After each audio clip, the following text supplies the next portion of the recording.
Magandang araw mga kaibigan.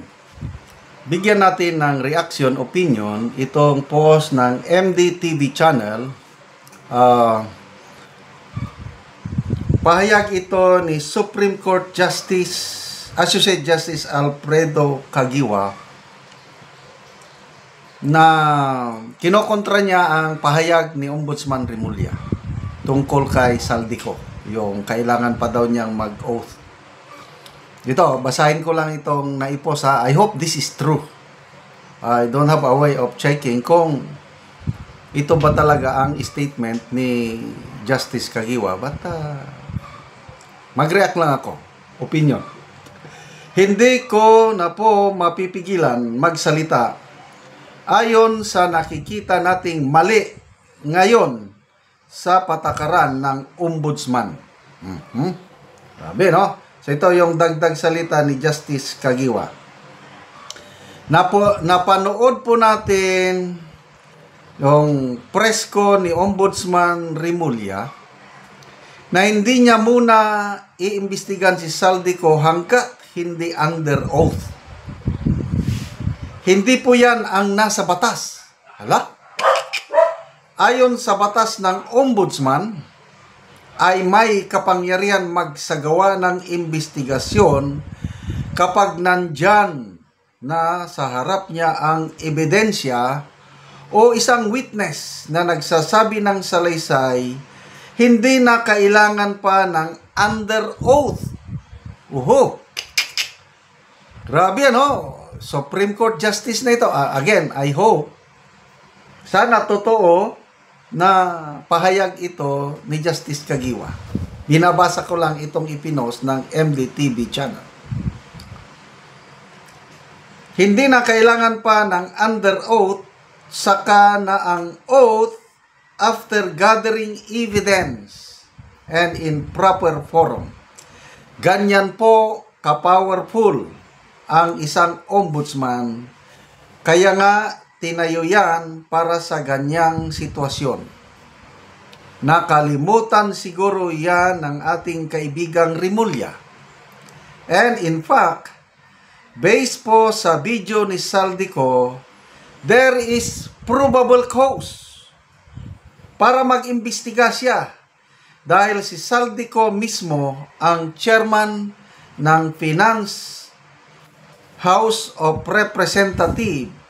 So, siya po ang nakakaalam ng lahat kung may insertion o wala dyan.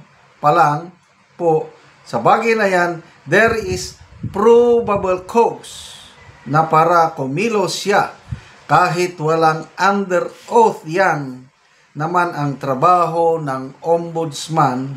Sundin lang sana natin ang batas para maibalik sa ayos ang bansa. Again, sana nga totoo itong binabasa ko kasi I don't have a way of knowing. Nag-search ako, nag-google ako kung mayroon ba talagang ganitong pahayag ni Justice Kagiwa. Baka na-i-post din ng iba. Kaya lang, wala akong ibang source. Ito lang. Kaya nga, inuuna ka, disclaimer ko na, I am not sure kung totoo ito. Binasa ko lang. Granting na totoo,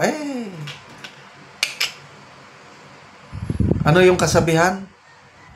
Kung gusto, maraming paraan. Kung ayaw, maraming dahilan. To me, hindi ko na kailangan yung under oath. Kasi nga, agree ako dito sa post na ito, kung totoo ang sinabi ito ni Justice Kagiwa, na he is an insider. Malapit na malapit siya sa speaker, dating speaker Romualdez, dahil bagman kung tawagin. Alam niya kung ano ang nangyayari. So yung sinasabi niya na nautusan ako, na ganito ang gagawin ko, at kinukonsulta ko si Speaker Romualdez, sabi ni Romualdez, kung ano ang gusto ng Pangulo, he gets it. Kasi kung ang nagsasabi ng ganyan, example, ang nagsabi ng ganyan si Orly Gutesa, hindi ako maniwala. Kasi wala namang kaalam-alam ni Orly Gutesa sa insertion budget process. O ano pa? Kung ang nagsasabi niyan ay isang retired general, kahit sinong retired general, wala rin. Kasi wala siyang access doon sa budget insertion. Ang nagsasabi, yung chairman ng Finance Committee, Appropriations Committee, at the same time, siya yung small committee. Ang small committee ng 19th Congress is si Saldico, si Madam Chair Stella Kimbo, si Dalipi, House Majority Leader Congressman Dalipi, and yung Minority Leader Libanan. Silang apat.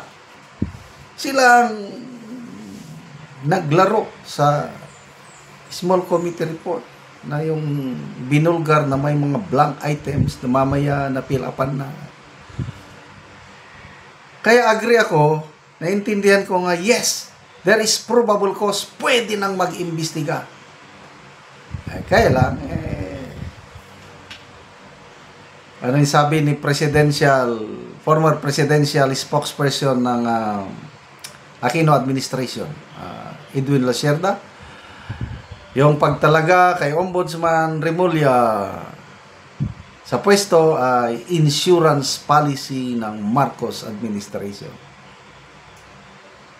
And agree ako doon sa statement ni Mr. Lacerda. Para safety ang boss, amo ba, whatsoever. Kaya ngayon, wag mo na nating imbestigahan.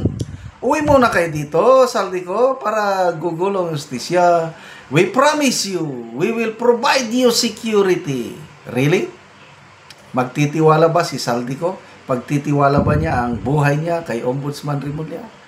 Nananawagan nga sa kanyang part 2 and part 3 video is, imbestigahan nyo, Ombudsman Remulla. Ba? Sabi niya, wala akong tiwala kay Remulla. Kasi, fraternity brother. Sino bang fraternity brother niya? Parang si Romualdez ata. So, again, I hope, statement ito talaga ni Associate Justice Kagiwa. Salamat po, Honorable Kagiwa, sa inyong pagliliwanag. Sana maiayos ang pamamahala ng ating bansa. Salamat mga kaibigan sa inyong pagsubaybay sa ating channel. Nakakatulong kayo ng maigi sa tribong Talandig ng Bukidnon dahil ang income natin sa channel na ito pantulong po sa tribo. Namimigay tayo ng livelihood assistance sa kanila. Nagpapatanim ng saging lakatan at Arabica coffee. Panoorin nyo ang video na ito. Karon na anak ko diri sa area sa kapihan ni Manoy Boy. So maga-spray siya sa iyang kape. Mayang buntag da Manoy. Mayang buntag pod. Spray ko sa akong kapihan. So muna ni ang itsura sa kape ni Manoy nga upat na ka bulan. Muna ni ang itsura sa kape ni Manoy. So spray lang sa kay upat naman siya ka bulan.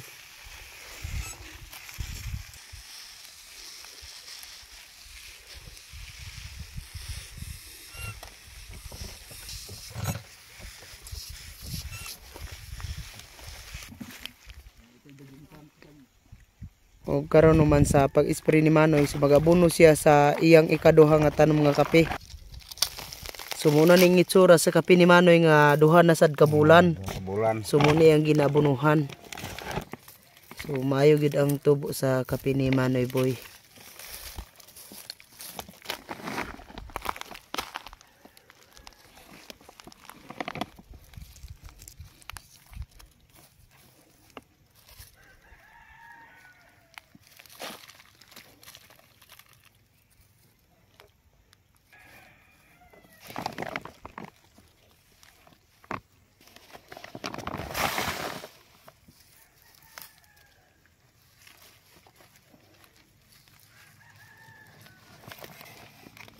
Gawas nga hinlo tambok pod ang tanom ni Manoy. Sa Ginoo nagsuporta sa among pagpananom sa kape. Oo. Mao asa mi sa kalisod magbunga ning among kape. Oo. Kaya So na. pila din ni ka punuan ang imong tanom nga kape Manoy? 600 ni kapunuan. 600 na ni. Oh, Oo, so daghan-daghang gyud. dagan-dagan yun. Oo. Huwag yun. So ang una nimong tanom 300. Oh, Nadugangan dayon og 250. oh. Oo. So 650 tanan. Salamat kay Manoy. Salamat po.